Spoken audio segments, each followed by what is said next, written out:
નવી નવાઈનું સરઘસ. સૌપ્રથમ વિકલ્પો આપેલા છે. કોણ શહેરના 4 રસ્તે ચાલતા ભારે તોફાનથી ગભરાયેલો જણાય છે? ટોમી કૂતરો.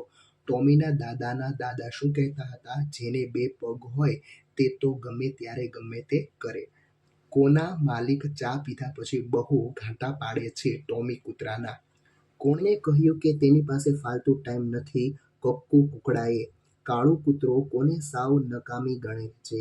કાબરી બિલાડીને. સોસાયટીના મોટા કૂતરાઓ સાથે સરઘસમાં ચાલવામાં કોને બીક લાગે છે? બન્ની બકરીને. કોના ઘરની વાડી પાસે સાપ અને નોળિયો રહે છે? કક્કુ કુકડાના. માણસની ભાષા કોને આવડે છે? ટોમી કૂતરાને. ટોમી બધા પ્રાણીઓને સરઘસ માટે 15 મિનિટમાં ક્યાં એકઠા થવાનું કહે છે? 4 બત્તી પાસે. માણસો શું શેખી કરતા હોય છે? અમે સૌથી અક્કલવાળા અને સૌથી ડાહ્યા. ચાલો એના પછી ખાલી જગ્યાઓ આપેલી છે. ટોમી, ત્યારે હું કંઈ અમથું કહેવાનો હતો.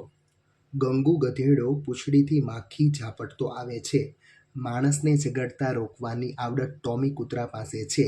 કર્ફ્યુમાં આપણે રસ્તે ચાલતા હોઈએ તો પોલીસ આપણને પકડી લે.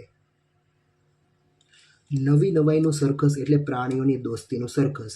કાળું કૂતરો ઘોરકીને કાબરી બિલાડીને ડરાવે છે. ટોમી 15 મિનિટ આવી માથાકૂટમાં જ નીકળી જશે.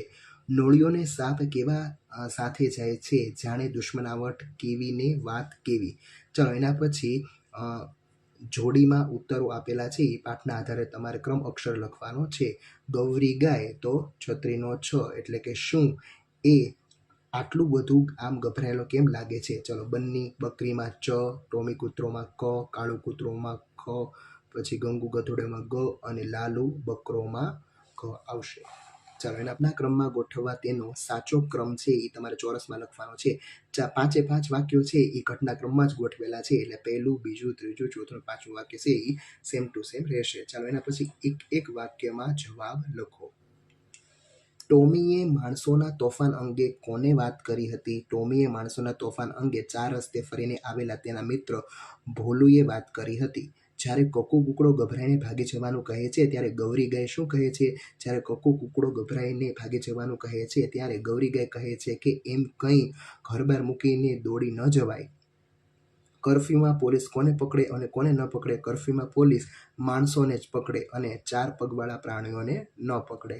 સરઘસમાં કશીય ગરબડ નહીં થાય તેની જવાબદારી કોણ લે છે? તો સરઘસમાં કશીય ગરબડ નહીં થાય તેની જવાબદારી ટોમી કૂતરો લે છે.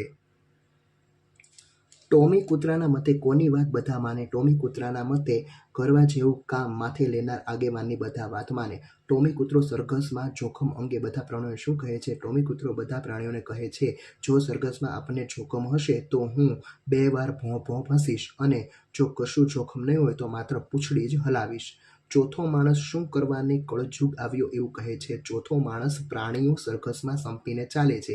જ્યારે માણસો લાકડીથી એકબીજાના માથા ફોડે છે તેને કળજુગ આવ્યો કહે છે.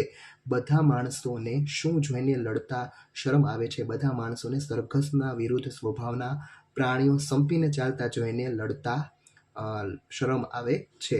ચાલો અને પછી 2-3 વાક્યોમાં પ્રશ્નોના જવાબ આપેલા છે આપણે જોઈએ.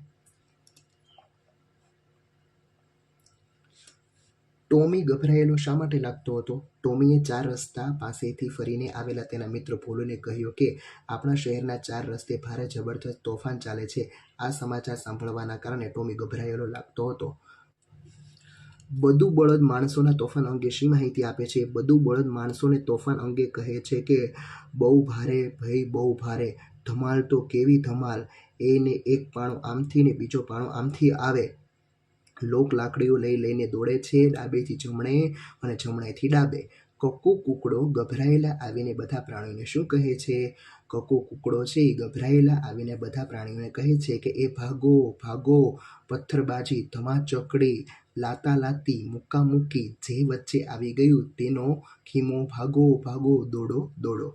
બંને બકરી માણસને સ્વાર્થનો સગો કેમ કહે છે? બંને બકરી માણસને સ્વાર્થનો સગો કહે છે કારણ કે ગંગુ ગધેડાની પીઠ પર ચાંદુ થયું હોવા છતાં તેનો માલિક તેની દવા કરાવતો નથી, દરરોજ તેની પાસે કામ કરાવે છે. માણસોને અંદરો-અંદર ઝઘડતા રોકવાની વાતમાં ગંગુ ગધેડો શું કહે છે? માણસોને અંદરો-અંદર ઝઘડતા રોકવાની વાતમાં ગંગુ ગધેડો કહે છે કે મારી વાત માનો, નકામા ડફણ ખાશો. માણસ જાતની વાતમાં વચ્ચે પડવા જેવું જ નથી, તેમને ગમે તેમ કરો. છઠ્ઠો પ્રશ્ન, શું પોલીસ કર્ફ્યુમાં કકુ-કુકડાને પકડે અને કેમ? પોલીસ કર્ફ્યુમાં કકુ-કુકડાને ન પકડે કારણ કે તેને માણસની જેમ બે પગ હોવા છતાં તે પંખીને નાદમાં આવે. ભલે તેને બે પગ હોય પણ તે માણસમાં ન આવે. સાતમો પ્રશ્ન, ટીલિયો ઘોડો કોને સરઘસમાં બોલાવવાની ના પાડે છે અને કેમ? ટીલિયો ઘોડો સાપને સરઘસમાં બોલાવવાની ના પાડે છે કારણ કે તે વિચારે છે કે સાપને જોઈને ભોલું ઉંદરની ફોજ અને કકુ-કુકડાના બચ્ચાઓ ઊભી પૂંછડીએ ભાગી જશે. આઠમો પ્રશ્ન, મને માણસની ભાષા આવડે છે એવું ટોમીએ શા માટે કહ્યું હશે? ટોમી એક પાલતુ કૂતરો હશે કે જે તેના માલિકના પરિવાર સાથે તેમના ઘરે રહેતો હશે. સંતાન માણસોની વચ્ચે રહેવાને કારણે તે માણસોની ભાષા, તેમના હાવભાવ સમજી શકતો હશે. આથી ટોમીએ મને માણસની ભાષા આવડી છે એમ કહ્યું હશે.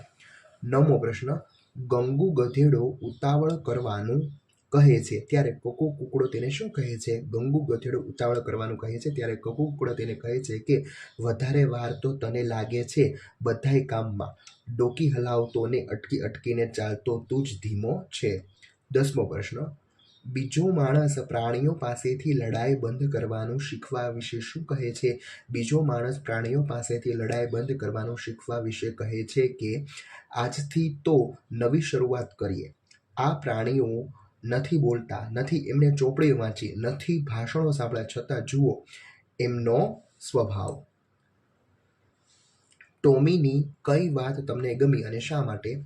અંદરો-અંદર લડાઈ કરતા માણસોને પરસ્પર પ્રેમભાવ રાખી એકબીજા સાથે હળીમળીને રહેવાનો સંદેશ આપવા માટે એકબીજાથી વિરુદ્ધ સ્વભાવના પ્રાણીઓને એકબીજાથી ડરીને રહેતા પ્રાણીઓને એકબીજા સાથે ચાલતા હોય તે રીતે નવી નવાઈનું સરઘસ કાઢવાની ટોમીની યોજના ખૂબ ગમી. સરઘસને નવી નવાઈનું સરઘસ શા માટે કહ્યું હશે? પ્રાણીઓના સરઘસને નવી નવાઈનું સરઘસ એટલા માટે કહ્યું હશે કે તેમાં કૂતરો, બિલાડી, ઉંદર, સાપ, નોળિયો, બિલાડી, મરઘીનું બચ્ચું, કૂતરો, બકરીનું બચ્ચું વગેરે એકબીજાથી વિરોધી સ્વભાવ ધરાવતા, એકબીજાથી ડરીને રહેતા પ્રાણીઓ કોઈ પણ લડાઈ ઝઘડા વગર એકબીજાની સાથે સરઘસમાં ચાલી રહ્યા હોય છે. 7મો પ્રશ્ન, નીચેના પ્રશ્નોના 5-6 વાક્યમાં ઉત્તરો લખો. ટીલિયા ઘોડાની વાત સાંભળી બધા પ્રાણીઓ ભાગવા લાગે છે ત્યારે ટોમી શું કહે છે? ટીલિયા ઘોડાની વાત સાંભળી બધા પ્રાણીઓ ભાગવા લાગે છે ત્યારે ટોમી કહે છે કે ઊભા રહો. ગૌરી, તું માંદી હતી ત્યારે ડોક્ટરને કોણે બોલાવેલા? કાળુ, તને ઉલટીઓ થતી હતી ત્યારે દવા કોણે આપેલી? તો એ બધાને નુકસાન થવા દેવાય? આપણને ઝઘડો કરવાની ના પાડે છે તે તેમને ઝઘડા કરવા દેખાય, જરા વિચાર કરો.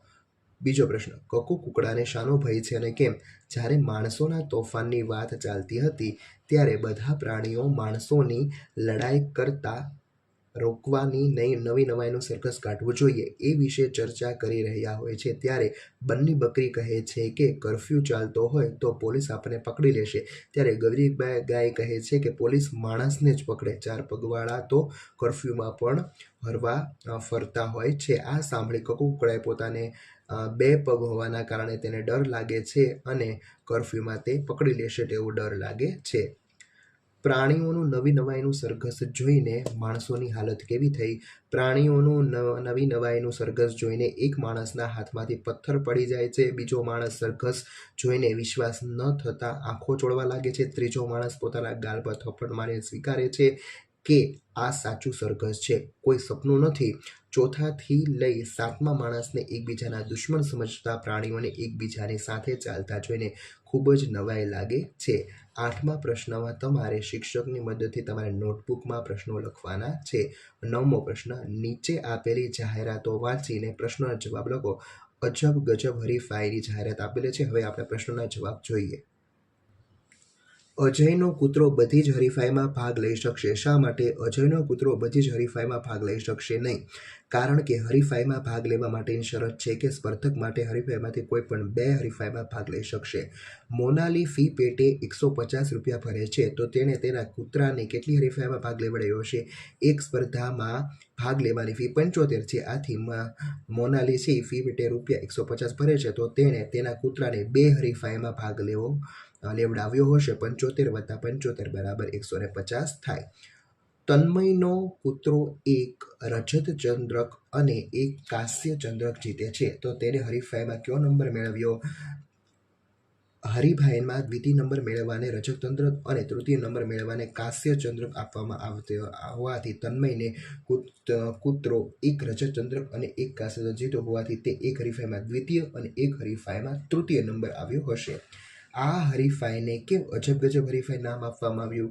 આ હરીફાઈમાં માણસને બદલે કૂતરાઓની સ્પર્ધા રાખી હોવાથી તેને અજબ ગજબ નામ આપવામાં આવ્યું. સાક્ષીની બિલાડી સ્પર્ધામાં ભાગ લઈ શકશે. શા માટે સાક્ષીની બિલાડી આ સ્પર્ધામાં ભાગ લઈ શકશે નહીં? કારણ કે આ સ્પર્ધા ફક્ત કૂતરાઓ માટે જ છે. આ અજબ ગજબ સ્પર્ધામાં કૂતરાના કયા કયા કૌશલ્યો ચકાસાશે? તો આ અજબ ગજબ સ્પર્ધામાં કૂતરાના દોડ, નૃત્ય, સ્વચ્છતા, ઊંચો કૂદકો જેવા કૌશલ્યો ચકાસાશે. ચાલો હવે નજીકનો અર્થ ધરાવતા વિધાન સામે તમારે ખરાની નિશાની કરવાની છે. પહેલો પ્રશ્ન, મારા માલિક પણ ચા પીધા પછી બહુ ઘાટા પાડે છે. ઘાટા એટલે બૂમાબૂમ. પછી ઊભી પૂંછડી એટલે ગભરાઈને. ખાલી પીલી એટલે અમથી વાતો, એટલે કે દરેકમાં પહેલું સાચું આવશે. ચોથું, અધ્ધર પધ્ધર એટલે કે નકામી પોકળ વાતો. ચાલો નીચેનામાંથી વિશેષણો શોધીને લખો.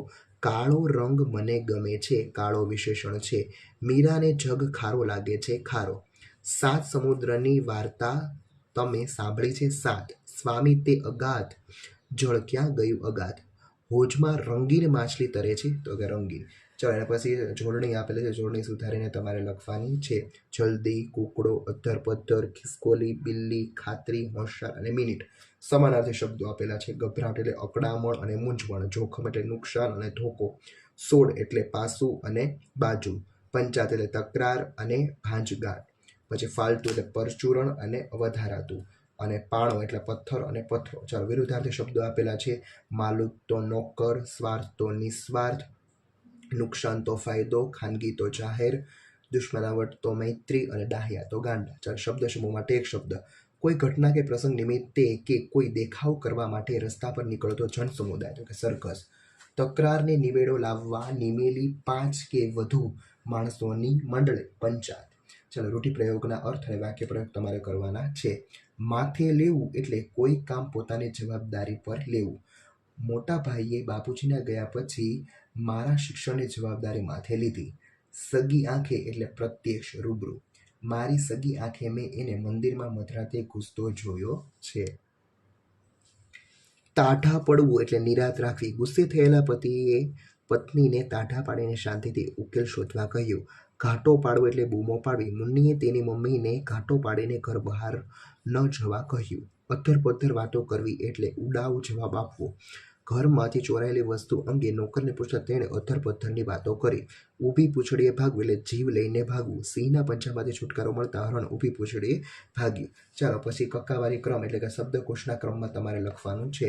સૌપ્રથમ છે એ માખી આવશે, પછી માણસ, પછી મારામારી, પછી માલિક અને મિનિટ. ચાલો બીજામાં પહેલાં કરવું આવશે, પછી કહેવું, પછી કળજું, કૂતરો અને કોઈ. ચાલો પ્રવૃત્તિમાં છે એ તમારે દોડાદોડી જેવા શબ્દો લાતાલાતી, મુક્કામુક્કી, અધ્ધર પધ્ધર વગેરે છે એ આવી શકે. અહીં તમારું આ ચેપ્ટર પૂરું થાય છે. ચોથા પ્રશ્નમાં છે એ 5-6 વાક્યોમાં તમારી નોટબુકમાં લખવાનું રહેશે. Thank you.